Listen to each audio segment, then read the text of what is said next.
League Matchday 2 action continues on Wednesday with 9 more games, and those games are Qarabag and Copenhagen, Union Saint-Gilloise and Newcastle, Arsenal, Olympiacos, Barcelona, PSG, Leverkusen and PSV, Borussia, Dortmund, Athletic Bilbao, Monaco, Man City, Napoli, Sporting, Villarreal, and Juventus. Let's break down 5 of these games for Wednesday's best bets in the Champions League. And if you find the information helpful, give the video a like, subscribe to the channel for more. Let's start it off with the biggest game of the day, in my opinion here. It's Barcelona and PSG. It took some time, but 2 Marcus Rashford goals in the second half versus Newcastle were enough to get the 2-1 win on match day 1, only conceding in the 90th minute for Barcelona. Barca's rolling after 2-1 win over Sociedad this weekend, coupled with a Real Madrid loss. They're first now in La Liga at 6-1-0, scoring 21 goals in those 7 games.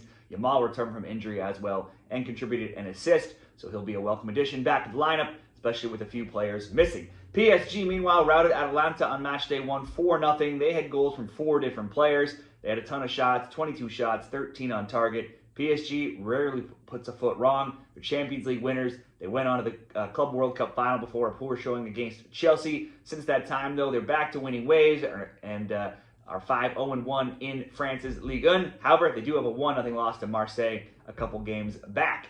Now, Metivier leads the team in shots categories with 13 shots, 5 on target. Barcola and Neves lead with 3 goals each. However, Metivier, one of many absentees or potential absentees for PSG this week. They're also out Dembele, Marquinhos, Kvaratskhelia, and Neves potentially could be out as well. So you're probably going to have to look at some lineups if you were looking for any player props for both sides, as Barcelona also have been hit with some players out. Rafinha, Garcia, and a few others are questionable. That means Szczesny's back in the net. He sometimes has some errors in him, which could be good for bets on goals here. If we look at 14 all-time meetings, there's 5 wins each plus 4 draws. They last met in Champions League in 2024, the quarterfinals. PSG advancing after a 3-2 Barca win and a 4-1 PSG win. We look at the last 6 meetings, the over 2.5, 6-0. Both teams to score 5-1, and it's hit in 5 straight as well. Both teams to score over 2.5, 4-2. This looks like a ton of goals you would expect. There are some players missing, which gives a little bit of a pause, but I think trying to bet anything other than goals might just be too tough here. So let's go for the both teams to score over 2.5. Certainly you could throw in maybe some player shot props, depending who is in the lineup. Leg 1 will be the both teams to score over 2.5, and then we'll go into Leverkusen and PSV here for leg 2. Leverkusen had a wild match day 1 against Copenhagen. Copenhagen scored early, 9 minutes in. Leverkusen tied it late in the 82nd. Copenhagen responded right away in the 86th to retake the lead. And then an own goal in the 91st minute saw the game end level 2-2. Despite having 64% possession, Copenhagen had Copenhagen had more shots on target, 7-4. In Germany, Leverkusen is 6th. They are 2-1. They just beat St. Pauli 2-1. They've scored 10, allowed 8 in those 5 games.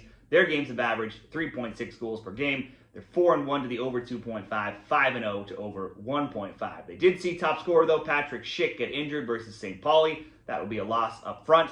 PSV's games are the second highest in the Eredivisie at 4.6. They've scored 21, allowed 11 in just 7 games, where they're 5-1-1 in second place. They're 5-2 to the over 2.5 total, a perfect 7-0 to over 1.5 this weekend. Both of those hit in a 2-1 win. Only 2 times in 19 games have they not scored. However, it was very close to happening on match day 1 when they lost 3-1 to USG, only saving the shutout when Ruben van Bommel scored in the 90th minute. PSV, though, too, are out of score with Van Bommel injured, likely for the rest of the season with a knee injury. They do have 10 other players, though, that have got on the score sheet already in Netherlands. They were just outshot, though, 8-3 in shots on target, and they were at home against a much weaker team than Leverkusen, despite both missing some scores. I do think there should be at least a couple goals in this way, some way, shape, or form. I'll just ask for over 1.5 goals in this game and throw it together with Barcelona and PSG. Both teams to score over 2.5 to come in close to even money at -112. Let's go to 3 more games here, and we just mentioned one of those teams, Union Saint-Gilloise.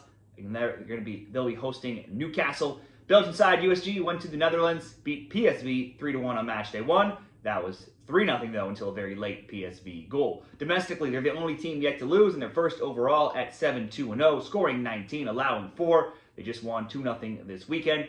Three players are tied for the league lead in the scoring with 4 goals. That's Florux, David, and Rodriguez. Newcastle hung around with Barcelona on matchday 1, keeping the game scoreless until Marcus Rashford scored in the 58th and the 67th. They got a late goal from Gordon in the 90th. Did have 6 shots on target, though, in that game. This weekend, they were minutes away from an upset over Arsenal before coughing up 2 late goals and losing that one 2-1. It's not been a great start. They only have 1 win in 6, where they're 1-3-2. They've only scored 4. They've only allowed 5, and they're way down in 15th in the Premier League table. Do think they should be good enough, though, playing against a team from a lower league to at least get on the score sheet here. They've not been winning games, so I don't want to go so far as to ask Newcastle to win, but we'll just ask them to score.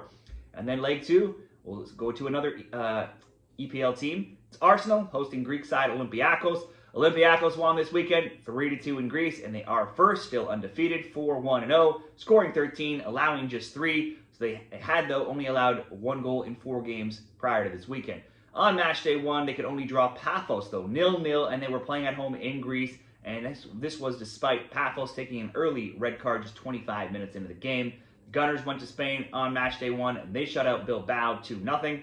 This weekend, looked like they were going to lose against Newcastle. They had goals, though, from Marino and Gabriel in the 84th and the 96th. Got the unlikely comeback win. They're now up to second in the EPL, 4-1-1, just 2 points back of first place Liverpool. The Greeks couldn't take advantage of a weaker team at home and down a player. I would expect them to possibly hang around here against Arsenal, but they should struggle, and Arsenal should come out on top by itself. Arsenal to win and score 2 or 3. Arsenal to win and a goal from Saka or Gyökeres, depending who's playing up top here. Maybe Arsenal rotates some players against a slightly weaker opponent here. You have to check the lineup for that. I will just ask Arsenal to win for leg 2 of the parlay.